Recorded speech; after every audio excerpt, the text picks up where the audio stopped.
Hello guys, আসসালামু আলাইকুম। আশা করি আপনারা সবাই ভালো আছেন। তো গাইস, আজকে আপনাদের সাথে যেহেতু আজকে শুক্রবার, ঈদের একটা দিন মনে হয় আমাদের সকল মুসলিম জাতির কাছে।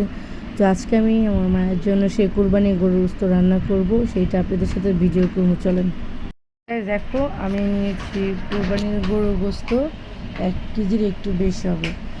তারপরে হচ্ছে পেঁয়াজ আমি মোটা মোটা করে নিয়েছি, ½ কেজির একটু কম হবে। কারণ গরুর গোশতের মধ্যে যখন আলু দিয়ে রান্না করবেন তখন একটু পেঁয়াজ কম দিলে চলে, আর যখন কোনো ভুনা বা মাখা এগুলো রান্না করবেন তখন একটু বেশি পরিমাণের পেঁয়াজটা একটু মোটা করে। আবার পেঁয়াজ দেওয়ার পর আমি ঝাল দেওয়ার জন্য, ঝালটা বাড়ানোর জন্য দিয়েছি গোলমরিচের গুঁড়ো, কাঁচামরিচ 10-12টা। পরে হচ্ছে আমি গরম মশলাও দিচ্ছি, দেখতে পাচ্ছ। তো যেহেতু 1 কেজি গরুর গোশত, বেশি একটা গরম মশলা দেওয়া যাবে না, অনেকে গরম মশলাটা খেতে পারে না। আমার পার্সোনালভাবে গরম মশলা ঘ্রাণ আমার একদম ভালো লাগে না বেশি। তো আমি 1 থেকে দেড় চামচ এই যে আদা বাটা, রসুন বাটা দিচ্ছি। কেন হচ্ছে বেশি আদা বাটা কিন্তু একদমই খাওয়া যায় না, গন্ধকার গরুর গোশত একটা, সেজন্য সব কিছু পরিমাণ মতন দিতে হবে। তো আমি পরিমাণ মতো লবণও দিয়ে দিচ্ছি, দেখতে পাচ্ছ। আর 1 থেকে দেড় চামচ আমি হলুদের গুঁড়া দিচ্ছি। আর ঝালটা হচ্ছে যার স্বাদ মতন ঝাল, তো আমি 2 চামচও দিতে পারবো, 3 চামচও দিতে পারবো। আপনাদের স্বাদ মতন ঝালটা দিয়ে দিবেন, কারণ আমার গরুর গোশত একটু ঝাল না হলে আসলে মজা লাগে না। তো আমরা একটু ঝাল মোটামুটি ভালোই যে খাই, সেই জন্য দিছি। তারপরে দেন আমি এখন তেল দিয়ে দিব। তেল দেওয়ার পরে সাথে সাথে সুন্দর করে পরিমাণ তেল মাখাবো। আমি কিন্তু আগে আমার অলরেডি অনেক তেল ছিল ভিতরে, আমি তেল দিয়েছি, তা আবার দিলাম। তারপর বেসিক্যালি এভাবে দিয়ে আপনার একবারে মাখানো যেটা বলে সেটা দেবেন। আর আমার স্পেশাল হচ্ছে আমি কয়েকটা রসুন আনাম দেই আস্তই দিয়ে বাটে, এবার আমি একটু ভেঙে ভেঙে দিলাম খোয়া বের করে, কারণ আমি ওই কয়েকদিন আগেও আনাম রসুন খেয়েছি সেজন্য। তো নিজের একটা কেউ হাত দিয়ে চাইলে হাত দিয়ে লাড়া দিতে পারবা, কেউ চামচ দেওয়া চাইলে চামচ দেওয়া। আমি যেহেতু আমার হাতে যে ঝালে ধরবো সেই ভয়েতেই কিন্তু আমি চামচ দিয়ে লাড়া দিচ্ছি, কারণ এক তো গরম, তারপরে যদি মরিচের ঝাল যদি হাতে লাগে তাহলে তো ডাবল গরম লাগবে, হাতে জ্বলবে। সেজন্য আমি আমার একটা মাখিয়ে ভালো করে মাখিয়ে নিচ্ছিলাম। আর আমার গোশতে হাড্ডি ছিল 2টা ভালো পরিমাণে,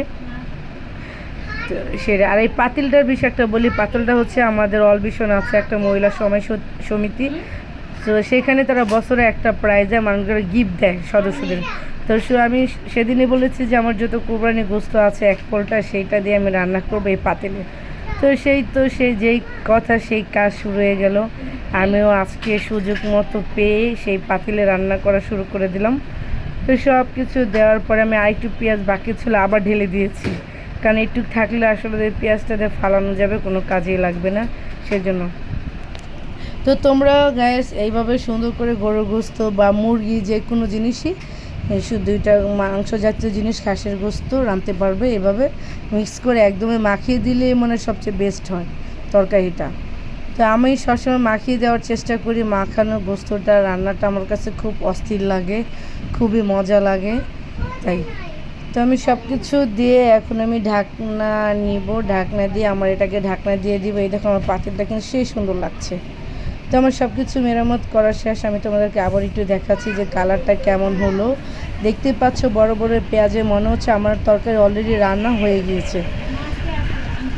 তো দেখতে পাচ্ছেন কত সুন্দর কালার হয়েছে। আর স্বাদ বাড়ানোর জন্য সবসময় কাঁচামরিচ দিবেন, কাঁচামরিচ কিন্তু আস্ত দিবেন, আমি সবসময় আস্ত দিই, একদম স্বাদ অন্যরকম। তো গাইস, তোমরাই বলো যে আমার গরুর গোশতের কালারটা কেমন হচ্ছে মাখানো।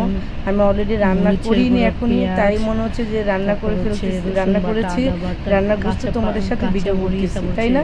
দেখো মাশাআল্লাহ অনেক সুন্দর কালার। তো গাইস, এভাবে তোমরা রান্নাবে। 1 প্লেট ভাত কেন, যে খেতে পারে না সে 2 প্লেট ভাত খেতে পারবে, আমি 100% গ্যারান্টি দিচ্ছি। তো এর মধ্যে একটা কথা, বিশেষ কথা আমি বলে রাখি, আমি যেহেতু ইউটিউবার তোমাদের কাছে সবসময় সাপোর্ট চাই, তো আমার চ্যানেলটা যদি তোমাদের কাছে ভালো লাগে বা আমার রেসিপিটা যদি আজকে তোমাদের কাছে ভালো লাগে, অবশ্যই সেই কষ্টের কাজের জন্য তোমরা একটা লাইক, কমেন্ট, শেয়ার করে দেবে। তো ভালো থাকবো। তো পরবর্তী ধাপে চলে যায়। তো এর মধ্যে গাইস আমি কিন্তু চুলার আগুনটা আগে জাল বাড়িয়ে দিয়েছিলাম এবং দিয়ে দিয়েছিলাম, সেটা তোমাদের সাথে দেখানো হয় না, বাট আমি একটু কাজে ব্যস্ত ছিলাম। তো যাই হোক, আমার তরকারি কিন্তু অনেক হয়ে গিয়েছে কষানো, সেটাই তোমাদেরকে দেখাবো। চলো ঢাকনাটা খুলি। এই যে দেখো, মাশাল্লাহ, এটা কিন্তু কষানো, আমি কিন্তু পানি দেইনি তখন। এটা হচ্ছে কষানোর যে পানিটা থাকে, পেঁয়াজের পানিটা, সেই পানিটাই কিন্তু এখানে দেখছো। তো আর ঢাকার পর এমনিতেই গরমের কারণে যে এভাবে পানি উঠে গিয়েছে, বিশ্বাস করবো না, আমার ঝাল, মরিচের গুঁড়া, হলুদ, লবণ সব কিছুই মাশাআল্লাহ পারফেক্ট হয়েছে, রান্না হচ্ছে। এই হাঁড়িটা দেখতেছো, এটা আমি প্রেশার কুকারে দিতে চেয়েছিলাম কিন্তু দেইনি। এর মধ্যে আবার জিরার গুঁড়ি এগুলো সবই দিয়ে দিব। রান্না কিন্তু আমার প্রায় শেষ, যেহেতু গরমের কারণে বেশি বসিয়ে দিই আর চুলার পরে বেশি একটা যায়নি। তো তোমাদের কাছে একটাই বিশেষ রিকোয়েস্ট, তোমরা আমার চ্যানেলটাকে অবশ্যই সাবস্ক্রাইব করবা, লাইক কমেন্ট শেয়ার করবা, আর কমেন্ট করতে ভুলবা না। আর তোমরা অবশ্যই রান্নাটা ট্রাই করবা। এত অসাধারণ গরুগোস্ত রান্না আমাদের বাংলাদেশেই সম্ভব, মানে বাঙালি বলে আমরা কথা, আমরা যাই রান্না করি মাশাআল্লাহ তাই সুন্দর এবং তাই মজাদার হয়। তো ভালো থাকবা, সুস্থ থাকবা, খুদা হাফেজ। আমার ভিডিওটা দেখার জন্য আল্লাহ হাফেজ সবাইকে।